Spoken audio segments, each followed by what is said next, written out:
Hello, hello. Hi. Hi, everybody. Welcome to Bronze Age Monsters, the show where we wade into the weirdest and wildest waters of the comic books of the 1970s. This season on BAM, we're talking about the verdammt Amerikaner freaks of World War II, the weirdest warriors of all, the wayward werewolf, the dog-faced Dracula, the patchwork private, and their CO, Lieutenant Shreve. It's the Creature Commandos. I'm Matt Howell. I'm Jacob Malcolm. Thanks for joining us this week. It's our first live of season 6. Mm-hmm. I already feel rusty, so I'm going to come out right up front and say that. I know, right? I asked you very basic questions, and I'm like, I know the answer to this, but I'm just like, what? How do we do this? Yeah. So yeah, it'll be fine. So yes, I didn't have time this week to super promote this as much as I normally do. So we'll see who shows up. Maybe some of our friends will be here. Otherwise, we just like doing them live on YouTube just to have an opportunity to put them out there and also save me some work on editing. Yes, exactly. So no, we love doing it. So yeah, if anyone's here, yeah, shoot us a message. Cool. Okay, so one thing to note before we jump in is that we were on our friend Jared of the Swords and Scrolls podcast. We were on his podcast to talk about Conan the Barbarian #5, back from way back in like 71.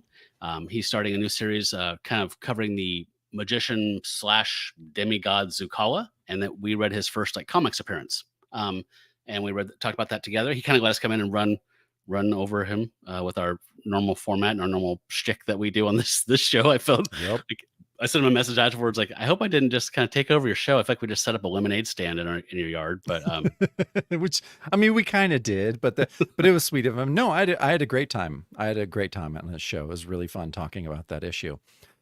yeah. Even though, yeah, I got confused. I thought that Barry Windsor Smith was Canadian and not English. He is absolutely English, but I think I mistook a story to where I think the one we were talking about last episode was about like one of her main jobs was to get a visa for him, and he actually was like flew to Canada and then came here. So I still got it totally wrong, but there was a method to my wrongness. And it always makes sense in the end. Yeah, well, we hope. Not all the time, my friend. Yeah. I'll call out one little thing. I'm not going to say the name of this person because I didn't ask them if I could read this, but we got a nice Patreon message. Somebody signed up to support us on Patreon and they sent a little note and it was really nice. So I just thought I'd read it without saying who they were. I just wanted to say, I sent them I always write a note. Whenever somebody signs up to support us on Patreon, I always write a little note just saying, thanks a lot. Please let, Jacob or me know if there's anything we can do to make the experience more fruitful, or if you have any suggestions, we're always happy to hear them and we appreciate your support. And this person said, hey, I wanted to say thank you for being a breath of fresh air in the otherwise, in my opinion, whiny realm of comic book podcasts. You brought me back to the enjoyable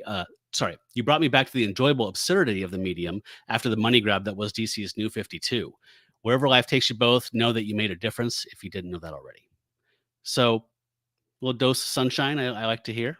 That's so nice. I don't know. I mean, I like us and stuff, but I have to agree. There's I think our little community, I love our community of podcasts, Gamma Charge, Swords and Scrolls, Marvel by the Month. Like I love listening to our kind of collective shows. Like those are the only comic podcasts I end up listening to frequently. I'll try other ones and I'm just like, but I don't know. I like our weird little world that has been carved out.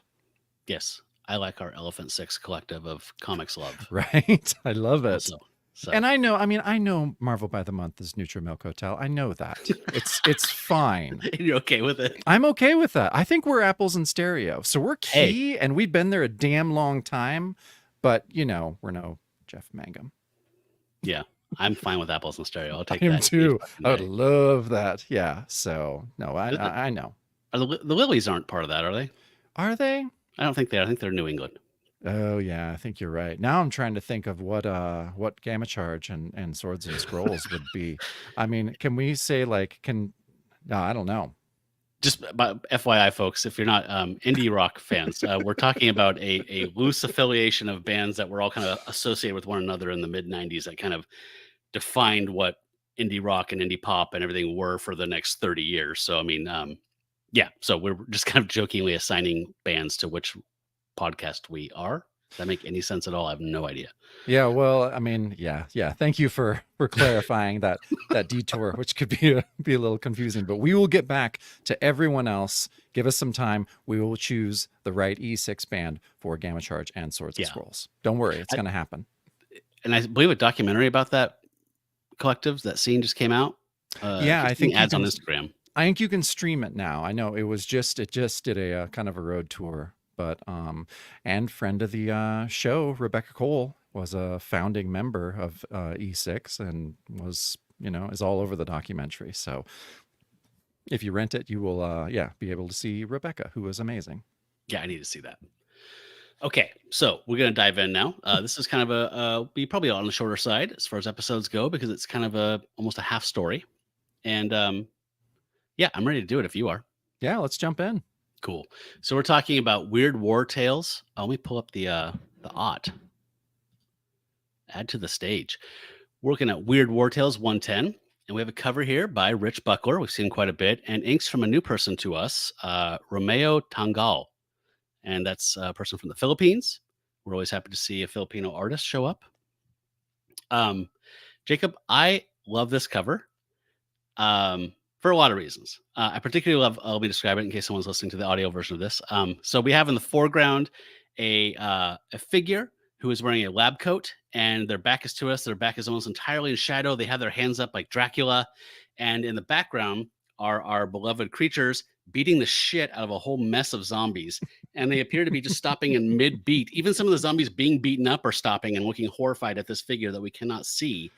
And it's Velcro saying, "Gasp, is that our new recruit?" Revealed at last, the most shocking secret of World War II. I love how goofy this one is. Like Lucky literally is holding a zombie up over his head. Like they all just froze. And I could not help but think of that Treehouse of Horror episode with the giant signs that come alive, and then Paul Anka singing "Just Don't Look." Just don't look. So I had to stick some pictures in here because that totally reminds me of that. Like they're like mid punch, like It's got Paul Anka's guarantee. Yeah. So what did you think of this? I loved it. Yeah, I think that Tangal, and like any great Filipino artist, I really think that he accentuated the stuff I really love about Rich Buckler. So I really feel like this was a great pairing, at least for me. And Matt, I knew you were going to love it. There's a few tells. Anytime like a main character has their back turned to us. Yeah. I think you're a fan of that, which I am too. I am. You're right. I think it's very cool. Because, and I think the shocked faces on the commandos are really great. Specifically Lucky, as he is, holding this guy up. And, his shocked expression is really, really cool. And Griffith looks a lot different on this cover than he does in the rest of the issue. Yes. We've noted when Dan Spiegel took over art duties in the second story of last episode that he very much draws an Ursine. Is that the term? Yeah, bear-like werewolf form. So it's nice to see Rich Buckler and Tangal's actual lupine-looking werewolf on here, because it gets a little weird. I know. I'll just throwing it out there. It was charming last issue. I was like, oh, that's cool, that's different. But then it stayed the same. I was like, fuck, I'm tired of the werebear. I don't know if I want the werebear anymore. Yeah, I got a little tired of the werebear. Yeah. Let's go see that werebear. Yeah. Okay. So our opening page, the Creature Commandos, Roses Are Red, But Blood is Redder, Part 2, A Mirror for Monsters. So our cast of creators, we have Robert Kanigher script, Dan Spiegel art, Shelley Lefferman lettering, Jerry, I think it's pronounced Serp, I think is actually what it is. Is it? If I'm correct. And it's edited by Julia Schwartz and my personal hero, E. Nelson Bridwell. So Shelley Lefferman was a letterer and a colorist. He worked at DC and Marvel throughout the 70s and 80s. Did lots of cool stuff, but is one of those comic creators that's just, there's not a lot written about him. And a little bit more for Jerry Serp. So he was a pretty prolific colorist at DC for many, many years. So Mark Evanier wrote a really nice obit on him. And when he died in 2008, and he was like, Jerry Serp, who may hold some record for the most comic books colored. And so he says that Serp was a longtime employee of DC Comics dating from the mid-40s. Before that, he worked for a company called Photochrome that handled coloring and color separation work on many of DC's publications. And when Photochrome went out of business, he and a man named Jack Adler, also a very famous colorist, moved over to work for DC. So Jerry colored thousands and thousands of DC comics. So for Mark Evanier, like, this guy's probably holds the record. He probably does. Yeah. So yeah, I highly recommend, well, anything, Mark Evanier's blog is just one of the greatest resources for comic history. And he's just such a cool guy. And so I highly recommend reading everything on there. But it was great. A lot of times with these smaller creators that might not have their wiki page and stuff, like Mark Evanier's blog is really, really useful. And it ends up being like a primary source for a lot of my research on these kind of lesser known guys. Yeah, I need to check that out. I always check out Brevoort's, and Brevoort is equally. Kupperberg's blog I really, really like. Yeah, both of those are excellent. And then for like raw data about creators, Jerry Bales had one of the first online his who's who in comic books. There's also a Lambic encyclopedia, which has a little more information. The Jerry Bales stuff is very like internet 1997, like it's just text on like a gray background. But both of those have been very very, very useful. Cool. So yeah, let's get to the page. So on the top we kind of see this, I don't know, dream vision with Shreve. Yeah, I love that Shreve's like laughing maniacally. And he says, "Mirror, mirror on the wall, who's the ugliest freak of all? Sergeant Velcro the vampire, Lucky Taylor the patchwork monster, Warren Griffith the wayward werewolf." And so yeah, I know. And he's like,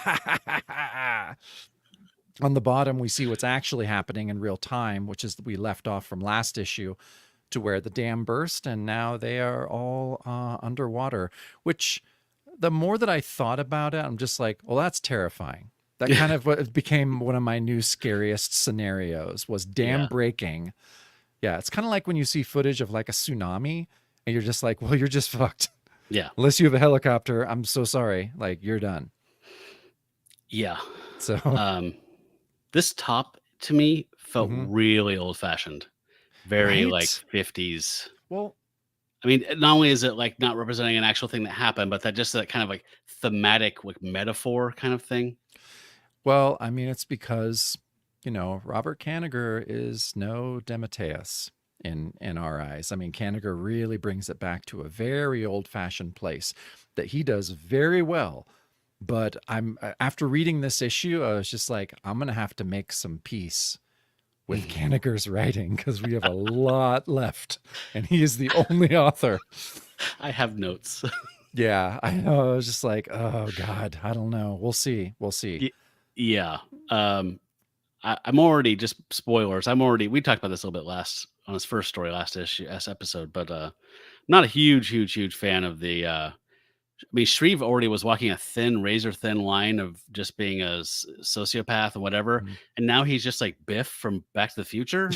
Pretty much. So like, he's just a brain jackass and seems to take I mean, maybe Kanigher has an arc he's planning with this, but it feels like everyone's kind of just got an Archie lobotomy, and it's just kind of like, I'm this and I'm that. And, I mean, like even Velcro under DeMatteis was like starting to kind of blossom and like, oh, this guy's actually got layers. I know that last DeMatteis issue. I'm looking back so fondly, like, oh, remember that? Remember when things made sense and was art? Yeah. And now, Archie lobotomy, dude, you gotta trademark that. I'm gonna use that in everyday life now, not even about comics. Thank you. I did love this bottom thing here, though. I love that weird 3D effect of the Nazi hand coming out towards us. Yeah, it's like good. Jaws right? 3D. Yeah. And there's some dead Nazis there, so I'm having a drink. Drink to dead Nazis. What are you having? I'm having the Cosmic Creatures limited edition IPA from Deschutes Brewery. And you know what I'm having? What are you? German. Little old German. Yeah. Yeah, nice. So, I don't know. Should we move on, because we kind of already, it's just recapping, right? Yeah, it's going to be hard for me to be like, let's read that narration. Yeah. Oh, I know. So we get an interesting layout, Okay. at least on this next page, with these 3 rows like this. Yeah. The top row, we see each character. Again, we're getting that recap. I'm not going to belabor the point here. It's just saying who each one is, how they became part of this team. We know this stuff, but I do love these little just vignettes of each one being tossed and turned underwater, rolling around. I think the art's pretty great on here. I love just the little Spiegel note of like just having the tip of Velcro's index finger go out across the gutter. It's cool. It's not very, not very ballsy or bold, but at least he's making the point and effort there. And yeah, we were a little concerned about how he draws vampires last time, but I'm with him on this issue. I feel like he got more comfortable with it. Agreed. Yeah, totally. And I do like the the 4 portraits was something that, even was a big feature of the DeMatteis issues. So I like that. I don't know, who knows if Kanigher's actually trying to like use stuff that was already there. He doesn't really seem like that kind of guy, but I don't know. Maybe it's just good storytelling too. So I like the cameos like these because I don't know if it's intentionally the artist doing this, like trying to force this, but like the fact that these are 4, not just individuals, but 4 people who don't necessarily like each other or really want to be in each other's company. So it seems like every time an artist gets a chance to have them not be part of a team, they are visually. That's a great point. Yeah, absolutely. And it works too. Yeah.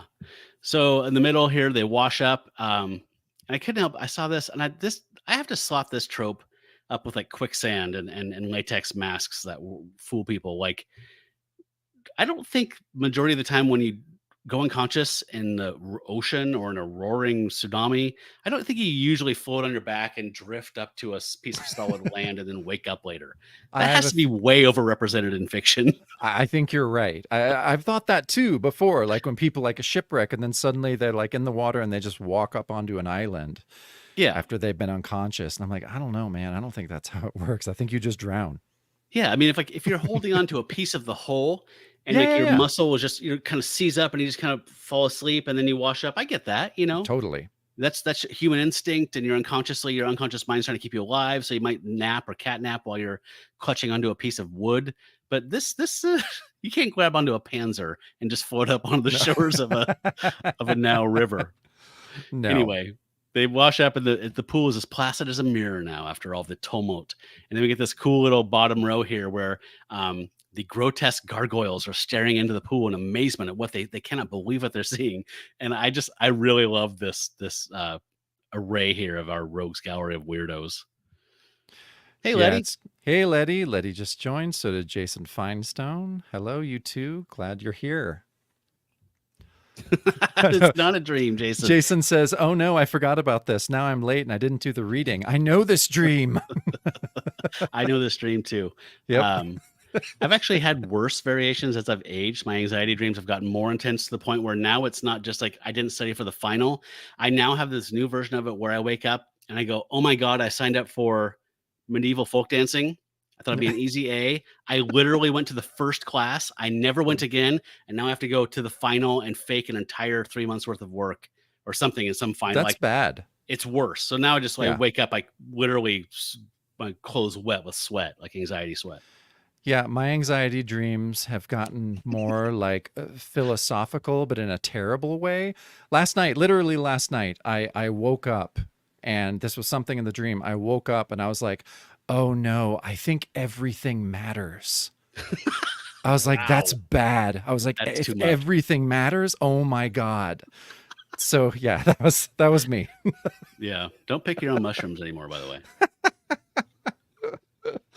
Anyway, I like this, but as we were saying, folks that just jumped on, yeah, we're kind of bummed that Dan Spiegel's still drawing Griffith like a werebear, but we're trying to get over it.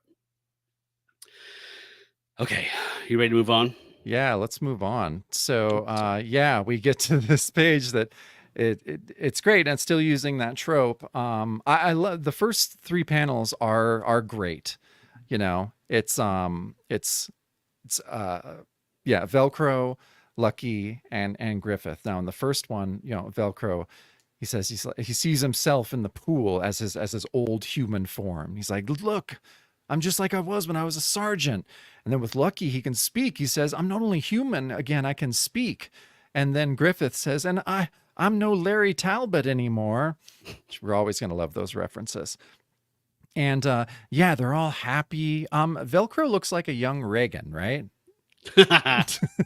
uh, FYI, folks, I sprang this on Jacob right before we started recording that we're going to be casting this row of people here. We're going to cast who would play them in the version. So he hasn't had time to properly think at all, or I did. So it's unfair, and I'm just acknowledging that out of the gate. Well, I'm just going to do Ronald Reagan for the first one. I'm going to do Reagan for already. Velcro. Yeah, see, we have slides for this later, so do them at your leisure. All right. And then, as we move down, it says, as the commandos stare at each other, each one beholds in the other an entirely different image. And so, Velcro's like, you got water on the brain, Griffith. You still look like something from a Lon Chaney movie. And then, Griffith's just like, well, look who's talking. You're as long as in the tooth as you were before, Velcro. And then, but of course, anytime that Lucky is in the mix, he brings everything to the saddest point ever. And so, Velcro's looking over and says, he's like, yes, and Taylor's still the same fright film fugitive as always. Griffith says, yeah, yet he's been moving his lips like he was really talking. It's like, oh God, fucking heartbreaking, as always. That is heartbreaking. I know, you can just see him like, mama, and fuck. He's mouthing the words he was thinking in that top row. That's so depressing. Yeah, it is. Fuck. I like the layout of this bottom panel, though. It's cool, right? Like looking over their shoulders at him, and it's just nice. Spiegel has a really nice touch to composition that I think is really charming. He does. I feel like composition is his biggest strength. I like his art. I love his pencils and inks, and his designs are okay sometimes. I think for the most part, I like his designs, but I agree. I feel like page layout is his strength. Can I just mention that in the previous panel, it looks like Griffith is asking like Velcro, like, this is a good perm, right? Like this wasn't a bad idea. That's exactly what he's asking. Yeah, no, it looks great. No, he's good. Yeah, everything's good. Okay. Pop quiz. I already spoiled this a little bit. Who's playing Human, Velcro, Lucky, and Griffith? I'm not keeping this to specific time periods, so you can do whoever you already cast. You already cast one, right? I already cast one. Yep. I'm going to let you think for a moment while I share something that you can brainstorm if you want while I'm reading this out here. So if you're listening to the show, if you're a member of the Patreon community that supports us, you get the Shadow Show, which is where we're talking about the Ulysses Bloodstone saga right now. And on that, we are currently reading the Rampaging Hulk backups, the Ulysses Bloodstone stories from the back of the Rampaging Hulk magazine. And in the last Shadow Show, I was telling Jacob, I believe these are supposedly stories that took place canonically between the Hulk's original short-lived series getting canceled and him getting his own book, sharing a book with Ant-Man. I guess that was the way it was at the time, but our pack member, Worm Drive Pro, reached out to me in the meantime, said, just a weird continuity note. The stories in Rampaging Hulk ended up getting retconned by Mantlo in the main title to have been a fictional alien TV show within the Marvel Universe about the Hulk in imagined scenarios that didn't actually happen in the 616. Oh, God damn, I love Mantlo. Fucking love that man. So the Rampaging Hulk stories are actually a alien TV show. Alien TV show. Imagining Hulk stories and making a show about it. Fucking love it. Oh boy. Okay, so we already got some cast. Looks like people are participating too. I didn't even think to ask, like, people, if you want to throw those in, that's awesome. Okay, so there's some serious retconning. Okay, so my first choice for the Human Velcro would be Leonard Nimoy. Oh, nice. Nicely done. Absolutely. So you cast him as Reagan, right? Reagan's great casting, by the way. Okay, so Lucky, this might be kind of a reach. Obviously, there's a time machine would be required, but James Arness. Oh, wonderful. Who went on to, be Sheriff Roscoe P. Coltrane, if I'm correct. No, he was in Gunsmoke, wasn't he? And he was the original creature in the first version of the thing. Yes, you're right. Yep. And then I don't think I included him, but my modern casting would be just based on this one panel, John Bernthal, who plays the Punisher. Oh, that's a great one. Everything. He was kind of like John Bernthal to me, but his earlobes aren't big enough. Yeah, he does. So I think that I would have to go for Lucky. I would go Wallace Beery. Actually, okay. I'm gonna go way back. Yeah, that's fine. Obviously, I went back to Gunsmoke. So, Yeah, exactly. Wallace Beery, that's a good one. Was his son? Didn't his son? No, I'm thinking of somebody else. Who's in Rockford Files? Who was his buddy? Was that? Well, no, I think of I Noah. think Noah Beery Noah Beery Jr. was who I'm thinking of. Not played Wallace Rocky, Beery. I think. Yeah. Okay, you're right. He was Rocky. Yeah. Okay, getting distracted here. Okay, so I think this one's pretty easy. I don't know if you want to go first or want me to throw mine out there and spoil your brainwaves. Obviously, this guy. This is 1982, by the way, when this was published, right? Happy Days just got canceled. It's clearly Ron Howard. It is clearly Ron Howard. Oh, Jason says that Griffith looks more like Paul Newman, but it still has to be Jim Nabors. Well, he can do the ADR and just replace all of Paul Newman's beautiful voice. Oh God, goddamn, I love Jim Nabors. I'm not gonna lie. I still feel like if there was like a half-formed clone of Robert Redford, he'd be great. But Robert Redford's too charming and eloquent and everything. So yeah, no. This is clone that that fell out of the tube halfway through a maturation. Letty says the first name that came to my mind for Griffith was Patrick Swayze. Don't ask why. All right, I can kind of see that. Letty, I can see that based on this. Based on this, definitely. And you're right, Letty. I'm not going to ask why you have Patrick Swayze at the front of your mind all the time. No shame. No shame in that at all. Okay. I forgot whose page it is. Is it my page? It is. Okay. So the group's collecting themselves here, and they, man, here's my first kind of gripe with Kanigher's writing. This is, like I said, the Archie lobotomy thing. Like, let's look for Shreve, the lieutenant you love to hate. Well, maybe we'll be lucky and not find him. Like, it feels like Jughead's going to say, and we need some cheeseburgers. Like, it's that level of writing. Yeah, it's bad. So they find Shreve. He also washed up undrowned after a raging torrent of water from an exploded dam. And they turned him over, and we can't even see it. It's so disgusting. He got pulverized by every goddamn rock between the dam and where they washed up. And his face is just a bloated, swollen thing of jelly. He barely even looks like a human being anymore. Griffith feels like he's going to vomit looking at him. Yeah, well, so, he describes that by saying, it makes my stomach jitterbug just to look at him. It is the 40s. I know it's the 40s, but it's so fucking corny. Kanigher is so corny. It's just, I don't know what are we going to do, Matt? We're going to have fun. We're meeting a new character, Jacob. We're going to have friends like G.I. Robot show up. It's going to be a great goddamn time. And it is going to be a great time. I am going to make the best of it because we are going to have really great art by Fred Carrillo for a large part of the rest of this run. That is very true. Yeah. If nothing else, we can hold each other and look at Carrillo. Yeah, that's what we're gonna have to do. But yeah, I was so excited. Like, oh my God, why didn't they show us his face? Like, this guy fucking sucks. The Sally Curtis magazine. I was so stoked. I was just like, yes, this couldn't have happened to a better guy. Wouldn't even happen in Skywall. They barely even put it in Eerie publications. It'd be so gross the way to describe it. But it felt so good, And then later on, I was disappointed. But. And by Eerie, I mean, I know you know this, but for the audience, by Eerie, I don't mean Warren Publications, Eerie and Creepy. I mean Eerie Publications, the ripoff fly-by-night, sleazy as fuck magazine that started in like 68, 69 and ran on and off for several years and was very dodgy. And they would have artists just trace other people's art from actual other magazines and just rewrite stories. Very sleazy, beautiful stuff in its sleaziness. Okay, so they pick up, Lucky scoops up Shreve, and they're walking, they're trying to find a hospital, and Griffith's like, wow, it's a long walk. I wish we had transportation for the lieutenant. And then sure enough, unfriendly Krauts pull up in a tank or some type of personnel mover type of thing. And then we get a nice little inset of Velcro saying, Taylor, put the lieutenant down and see if you can shake those Krauts out of their hobnail boots. As his eyes are getting blood red. I don't know. Yeah, that was cool. I did like that inset. And none of us can hear Hobnail Boots without just starting to sing, Happiness is a Warm Gun. Yeah. So it's kind of ruined.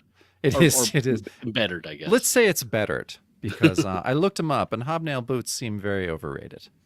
Yeah, okay. Yeah. So I'll taking mine off right now. Please take yours off and replace them with Beetle Boots like you should have had on this whole time. Okay, sorry. All right.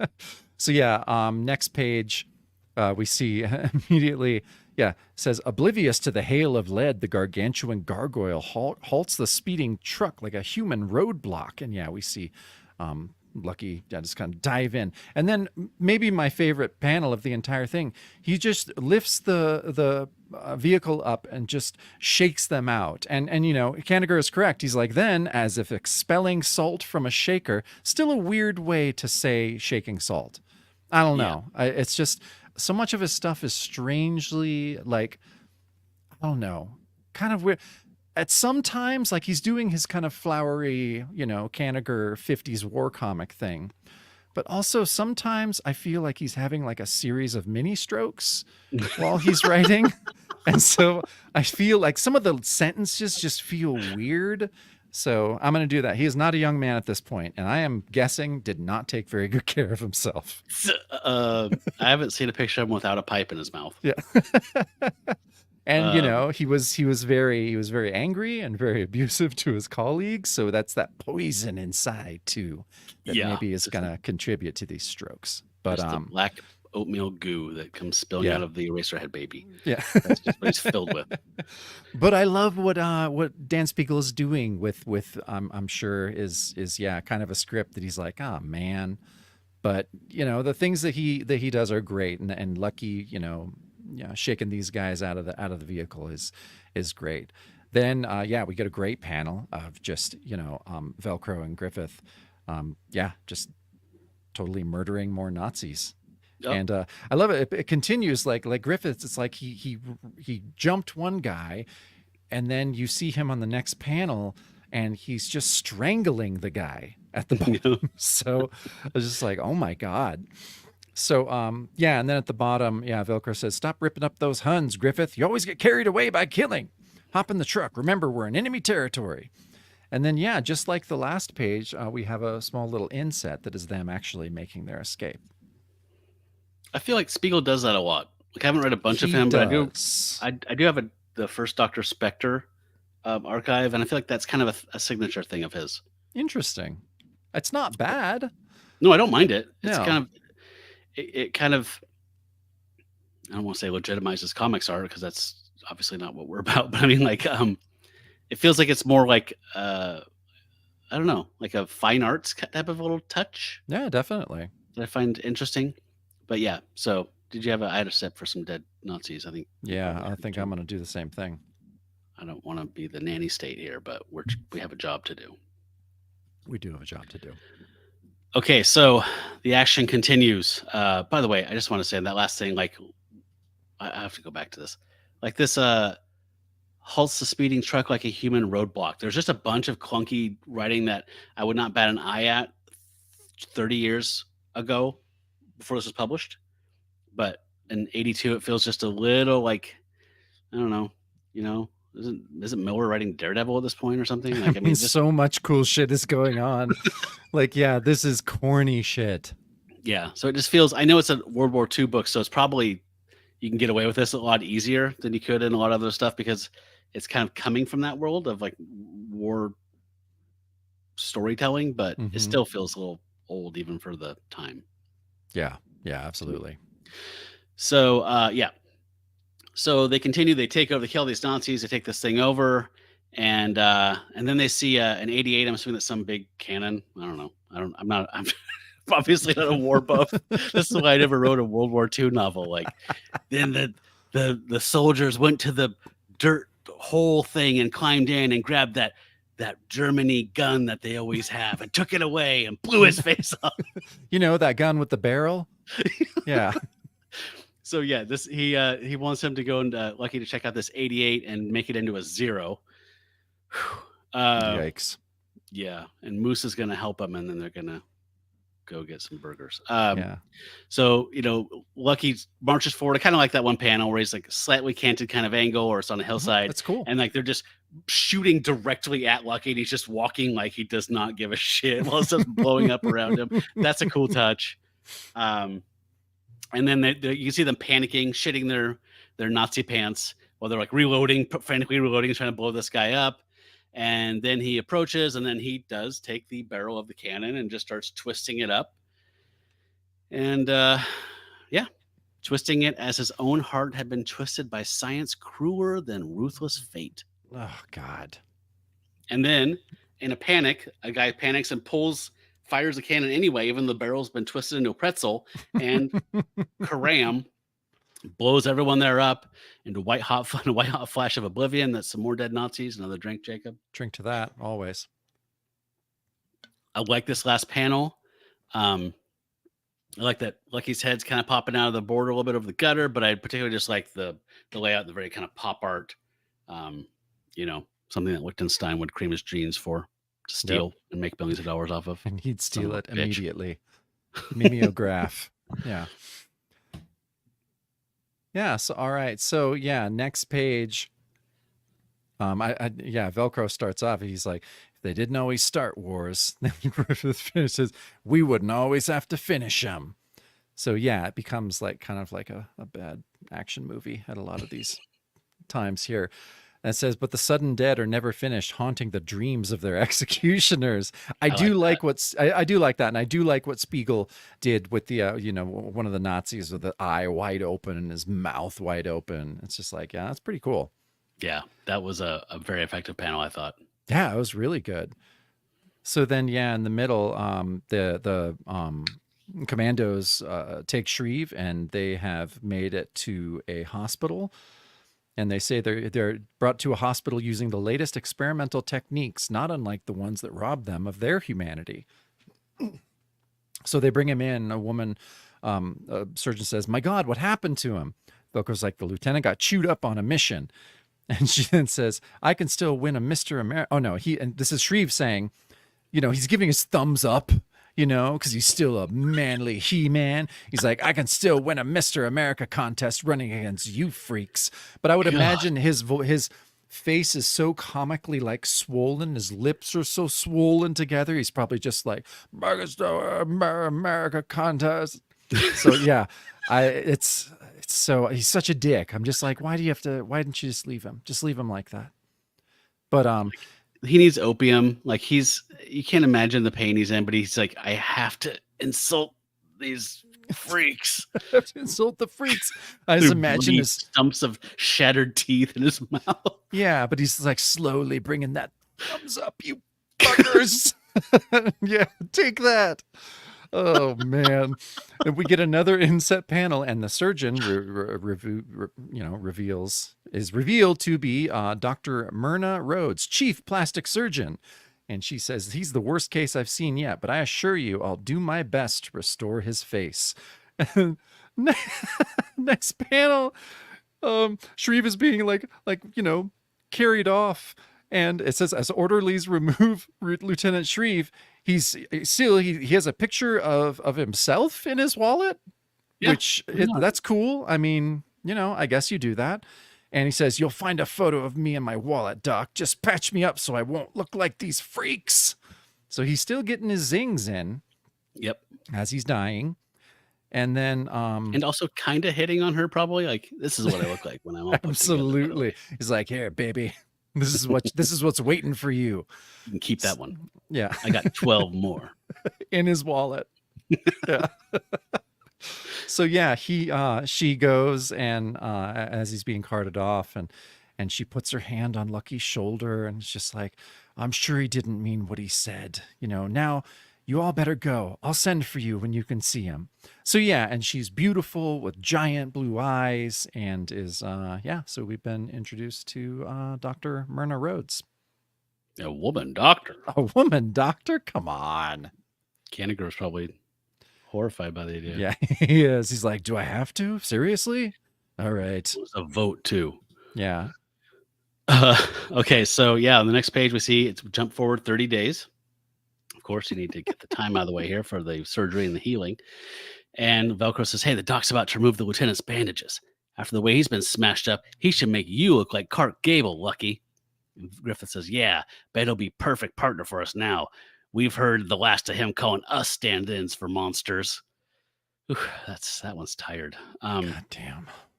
And so sure enough, he's all bandaged up like the Invisible Man. And she says, okay, your skin is going to be very tender after the operation, Lieutenant. Expect to feel a tingling when it's exposed to the air. And he's sitting in a chair and he goes, I've got a tingling now, Doc. for redheads.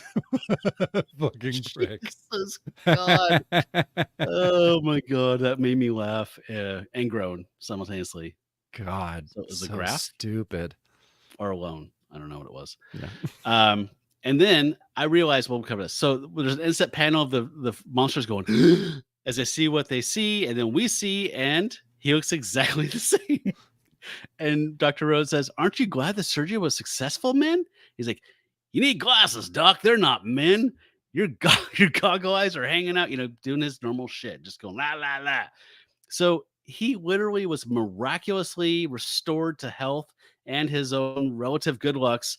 And the first thing he does is be a dick to the people who are in a worse off position than he is. Yep, that is him to a T. And so Velcro calling it out, it's like, it isn't fair. He looks exactly the same. And Griffith's like, what? Like holding his hands out in like supplication, like, and we still look like something the cat dragged in and the kittens wouldn't eat, which I don't know if that's an expression, but it's kind of funny. Yeah. And then Velcro's like, you got the touch, Doc.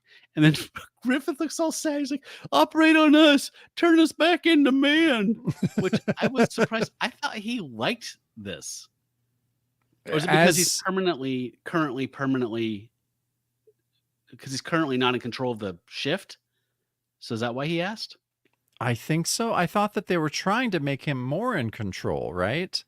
Yeah, but at the end of the last Kanigher story, I remember when he was like phasing, like just like shifting in and out of phase, and that one like Colonel's like, "Stop it! What the fuck are you doing?" Yeah, I think he was out. I think the updates to his serum weren't going well, so I think he's currently permanently a werewolf.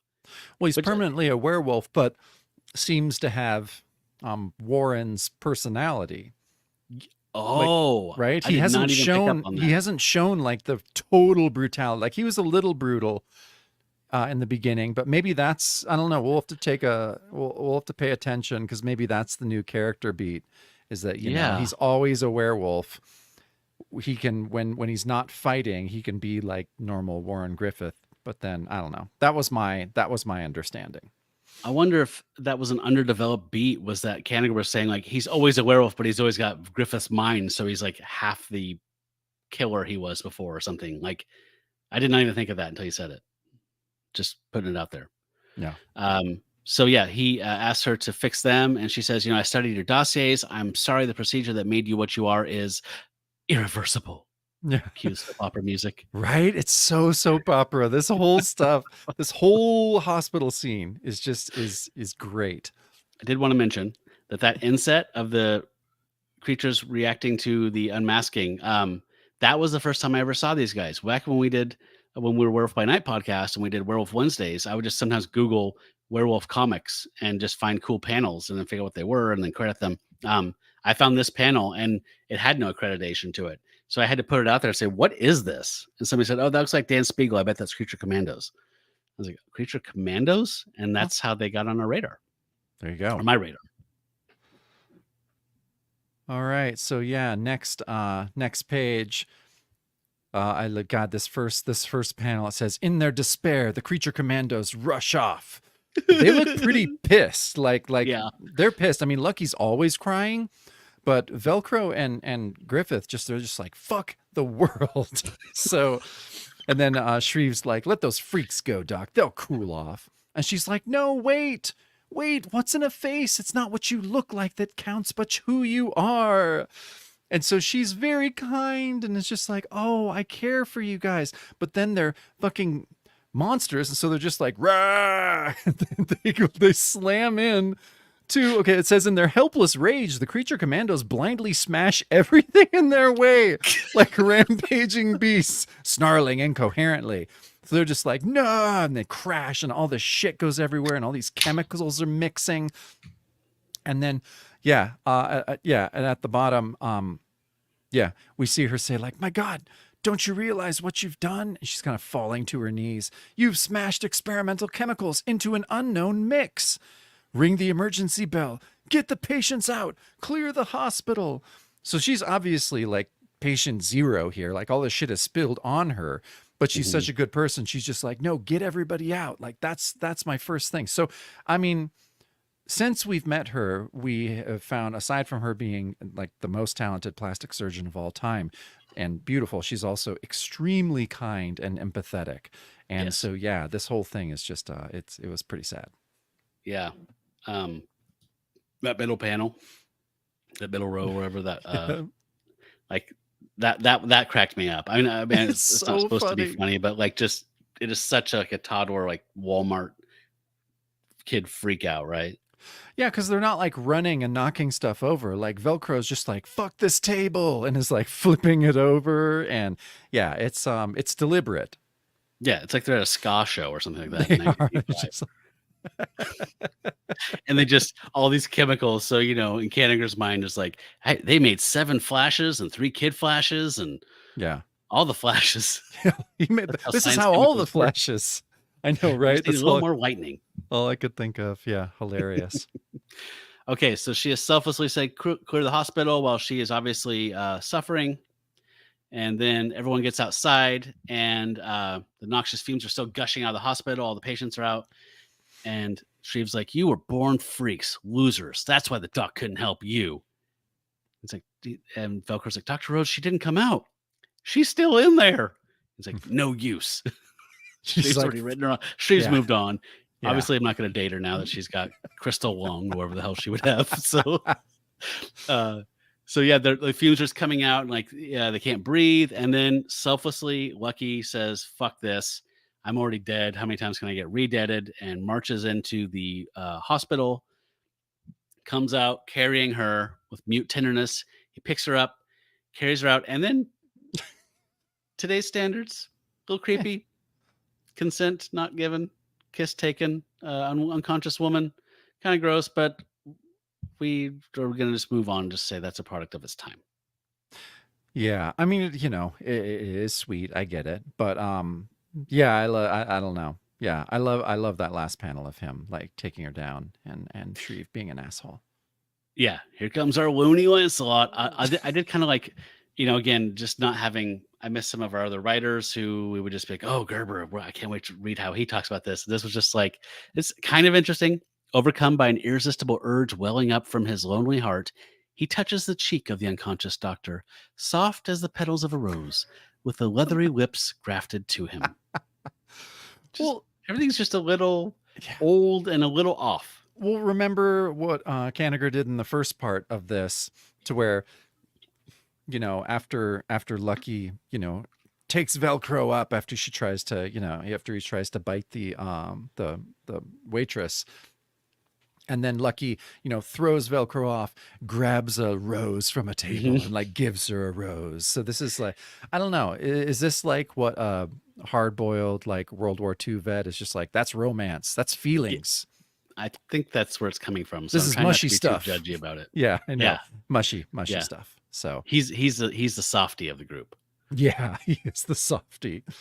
All right. So yeah, next page. Up top again, the time passing, I love it. So Kanigher's not going to waste time. Like he's just like a month later. Like I think that's all he said last time. It was just 3 words. And this one, at least, he's like, a week later, as the moon hangs high like a pale lantern in the velvety blackness of the skies. And yeah, so the commandos are all out, and they're just like, why does the doc want to see us at midnight? And Shreve is like, I just want to look at you freaks in the daylight. And then, okay. Every breath is every breath. Yeah, he never says anything different. But yeah, here we get Warren saying, hold it, it's happening again. My lycanthropy shifted to reverse. I'm normal. Shreve, welcome back to the human race. You'll be a candidate for the Canine Corps again soon enough. And then he says that he's waiting for Cloud to cover the moon, Doc, so you can turn around and look at the freaks without your hair standing up. Yeah, so she's facing, she's turned to them. And then as she's looking at the moon, she said, pardon me for not laughing, Lieutenant. I was scheduled to operate on General Brewster, the strategical genius who planned the successful invasions of North Africa, Sicily, Italy, and Normandy. But he rejected me. I'm through practicing medicine forever. And then, we get Lucky, who's again, like tenderly like, oh no. And she says, if I can't fight sickness as a physician, I can still battle the sickness of the world as a creature commando. And Shreve's like, have you flipped, Doc? There's no place for beauty among these three beasts. So we know there's going to be a cool reveal, but yeah. Kind of a tired way of getting there. Yeah. Like here, I mean, like we were saying, like just no missed opportunity for an insult, right? Like he doesn't, anything he would say, he would have to tack an insult on it. Just it's such a shallow characterization. Like I could sure go for a cheeseburger, but I'd probably puke my fucking guts up looking at you, fucking ugly freak. Like, dude, calm down. Yeah. You just dial it back just slightly. One hit of weed. Just one. Yeah. Just try it. Yeah, but I can imagine him like, this is his speed, like 24 hours a day. Even when he's sleeping, he's just like, fucking freaks. Like he's going to continue to insult them no matter like what. The, spite marriage of Mr. Show. Yeah. Kick your ass. Yeah. Mr. Show reference after drink. Yeah. Oh, drink for the Mr. Show reference. Okay. All right. So we've been excited for this since the cover. What happens? Well, first, a German plane lands, a Kraut bomber. I bet they're here to snatch the general. They remember, like they went and grabbed Mussolini when we got him from somewhere. So they're probably here to grab him. And then Dr. Rhodes is just charging towards them. Griffith says, who said women are always changing their minds? Looks like Doc's out to prove she's a lady commando by tackling those Krauts. So she runs up there and they're speaking German. Achtung, Herr Oberst. Yeah, I see we have a beautiful visitor. So drink for that. I'll take that. And so they say, hey, hats off in the presence of a superior German officer, Fraulein. And then she takes her bandages, or they take her bandages off, and it's a head full of snakes. Yeah. Mythological fear seizes the taunting enemy as demonic lights gleam in the blazing green eyes of the transformed beauty, while writhing and hissing, released from her unraveled turban, snakes! Mein Gott! I'm going to have another one for Mein Gott, because that's classic. Yeah. Hell yeah. And so she is much like Medusa with a head full of snakes, the famous Gorgon from Greek mythology. Yeah. No, it was a good reveal. Yeah, Letty says nice reveal. I agree. Mm-hmm. I agree. And let's see where it takes us. So yeah, next page, the first three panels at the top, which I like this. Spiegel's art on these three panels I thought was really, really cool because it's three panels, but they're connected, and there's this hiss that goes through all of them, and this kind of weird like circling maelstrom. It's very cool. And she says, be glad for small favors. Unlike the legendary Medusa, looking at me doesn't turn you into stone. But yeah, so right now she's just kind of terrifying them. I mean, we don't exactly know what her powers are. I mean, her snakes are terrifying them. We can see in that third panel that they're kind of lunging at the soldier, right? Yeah. I mean, it says the vengeful serpents lunge at the terrified enemy like an unleashed nest of vipers. We don't know if they're asps or vipers, anything poisonous yet. I guess this is cool. This would be cool. I mean, I guess,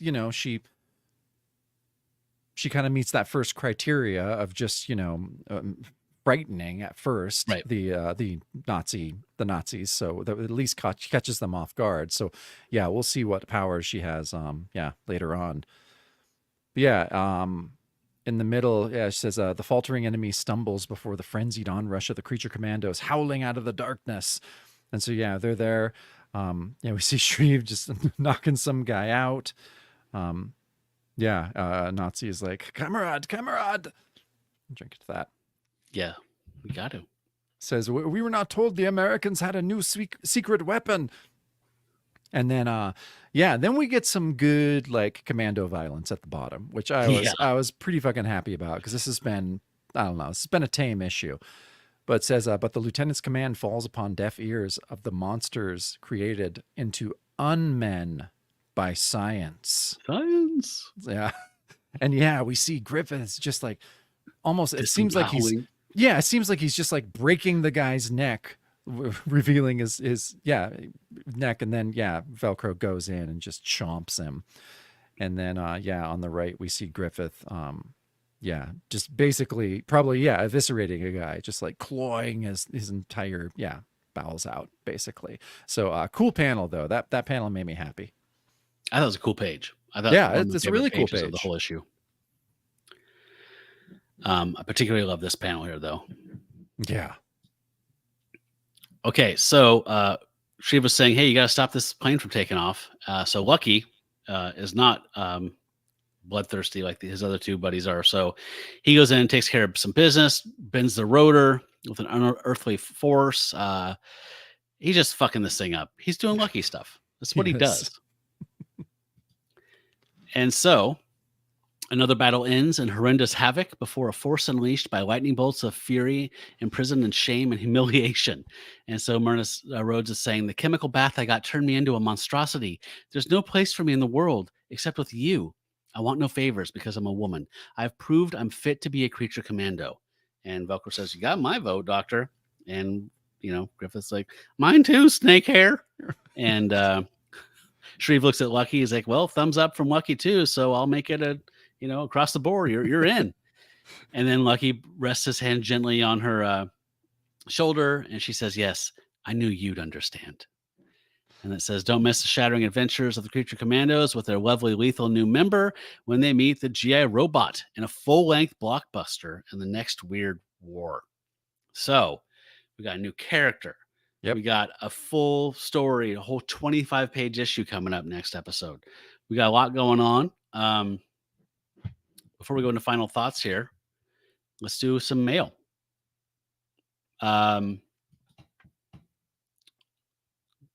Here's this one. Weird War Tales 110 has come and gone, and with it came the newest member of the Creature Commandos, Dr. Myrna Rhodes. What can I say? Rubbish. Now, before you do any conclusion jumping, I have a long explanation to go with my one-word review. First, the Creature Commandos are the best thing that ever happened to Weird War Tales. Robert Kanigher is DC's greatest and most versatile writer, Jacob. Yet he takes so many liberties. Yet he takes so many liberties. He's infuriating. I'm a stickler for explanations. For instance, when the Commandos looked into that lake, they saw themselves as they once were. This was a great device. The contrast helps us realize how sad their plight is. But why did the lake reflect their images in this way? It's all very well and good to say that Dr. Rhodes has a Medusa-style hair, but why? I find it hard to believe that a mixture of chemical fumes could transform her hair into snakes. Humbug.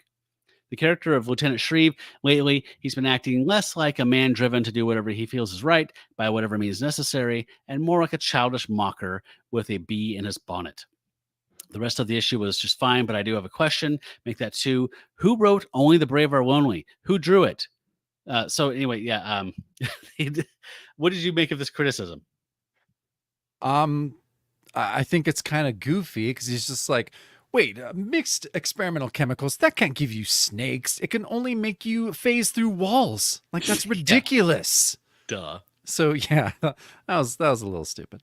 But yeah, anyone that's gonna kind of, shit talk Kanigher and his kind of like wild jumps, it's like, that's funny. I like it. Yeah. Although I'm not gonna lie, I had the same reaction when I read this the first time. Like, wait, so snakes? Various chemicals made to grow snakes? Yeah. But I mean, maybe there's snake DNA, something trying to make a venomous something person. We're in comics here. We're in comics, but you're right. Even a sentence saying what you just said, even like 10 words would have been like, oh, okay.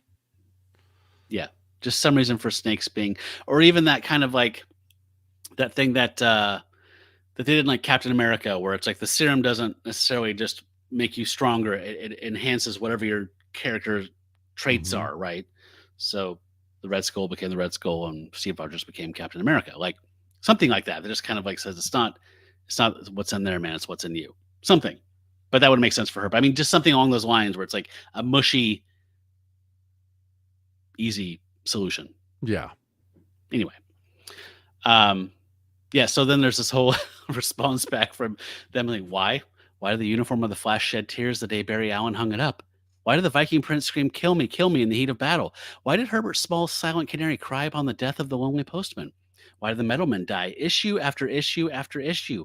Why did Rock kill Johnny Doe? Why did a GI metamorphose into a dinosaur? Why did Superman substitute for the state and act as prosecutor when Lois Lane was charged with murder?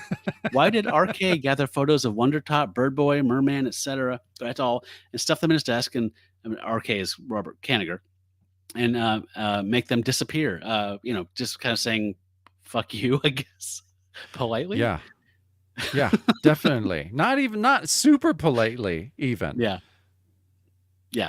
I don't know. So, there was some other comments here, but see, it's someone from one time was Portland? terrific.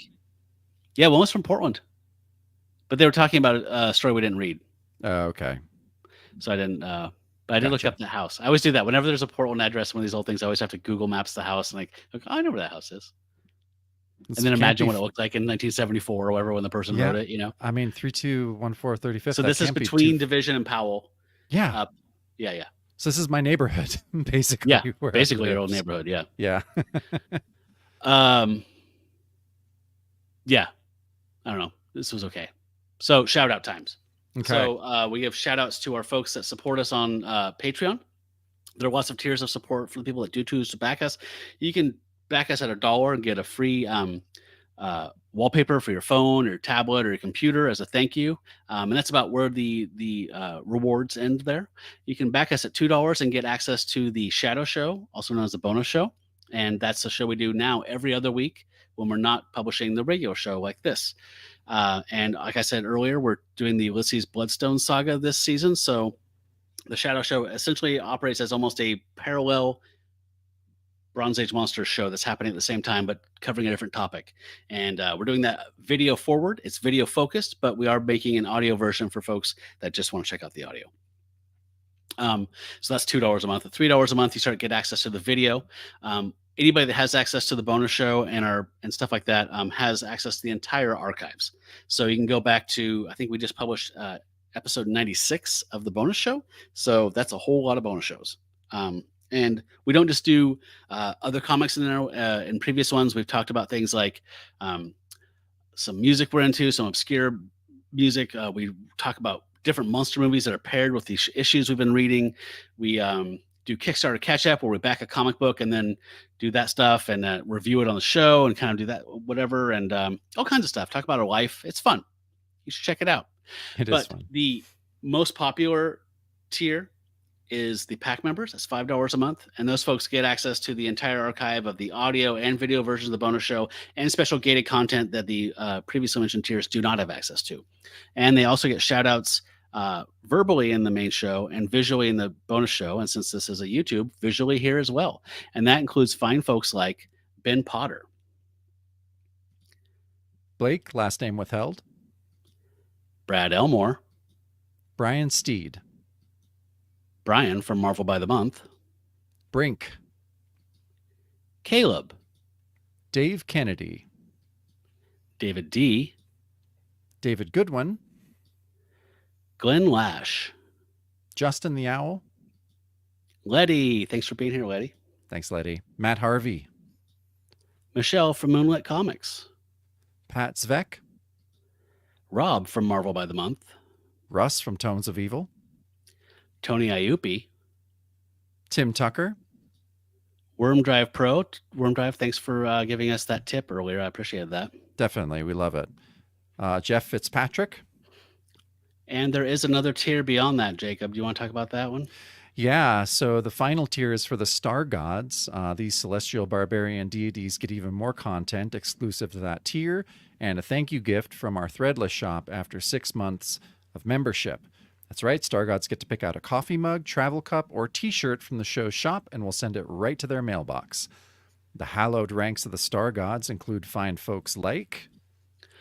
Before you do that, Jacob, I think I left some names off of here. I think I left off Jared from Swords and Scrolls. Oh, yeah, of course. And Jason Feinstone. What the heck? Jason. Sorry, I was doing a hand transcription, so I apologize for missing some names. I did this literally at the last minute, so there's some mistakes here. Sorry, Jason. Sorry, Jared. Okay. Let's find folks like. Go proceed. Sorry. Michael Giacchino. Eric Hadley. Jesse McFerrin. Josh Link. Catherine Neff. MJ. Landon. Mark Nivens, John Walsh, Melissa Watts, Ryan from Across the Bifrost, Ben M., and Jackson T. Overstreet. So thank you so much to the Star Gods. We hope we are still putting out stuff. I think we are, that is good and that makes you want to continue being a Star God. So we appreciate you so much. Thank you. We do. As a note, speaking of that gated content we were talking about for our pack members and Star Gods, the next one will be coming out in the next week or so, probably less than a week. It will be the first meeting of the comics reading public with PDQ Werner and Brad Carter, the characters that have become prominent in the Ulysses Bloodstone saga. So we get to go way back to Jim Steranko's Nick Fury, Agent of S.H.I.E.L.D. #2 from 1968. And yeah, that was a lot of fun. That was super fun. Yeah. Yes, I never not remember how much I love Jim Steranko, but it's always a treat to go back and drink in his art again. God, yeah, no, it was an amazing issue. Really fun to go through. All right, so next up, if you're kind of getting new to this season's publishing schedule, we're going to be reading the backup story and Rampaging Hulk #2, which is a Ulysses Bloodstone story. And that's the BAM Shadow Show we mentioned. So if you want to check that out, go to patreon.com/Bronze Age Monsters and back us at $2 or more to get access to at least the audio, if not a higher tier to get the video ones. We include the art in there. We've also started including some access to visuals as well. If you're not interested in watching a video, you just want to listen and read the story on your own time. We get that. That's cool. Bye, Jason. Good to see you. And if you're not doing that, though, we will see you back here in 2 weeks, back here, meaning the podcast feed. And we're going to be talking about the first full-length Creature Commando story in issue 111 of Weird War Tales. So thanks, everybody, who hopped on and commented through here and said, hey, we appreciate it very much. Always love to have you guys on here and talk to our family and see you guys on YouTube virtually. And Jacob, it was great to see you. Yeah, good to see you too. No, this was a good issue to talk about. I love doing these live things. It's great. It's at a clip, and I love it. Yeah, I kind of like. Yes, I kind of like it's more like a gig. Mm-hmm. Whereas when we're recording the podcast for audio, it's kind of like just you and me hanging out after dinner and picking through something and chatting. And this is kind of more of like a production. So it's like, noises off, whatever kind of a thing. Yeah, it does move at a clip. It's kind of fun. Different vibe, but I like it. Yeah, me too. I love it. All right, everybody. So if you are a Patreon backer, we'll see you in 1 week with that Nick Fury story, and we'll have the Shadow Show. And otherwise, we'll see you back here for some GI Robot / Creature Commandos fun, which I'm excited to read through. Yeah, me too. All right, folks. Thanks for joining us this week. We always say, stay bronze, Pony Boy. Stay bronze. Good night, everyone. Take care of yourselves.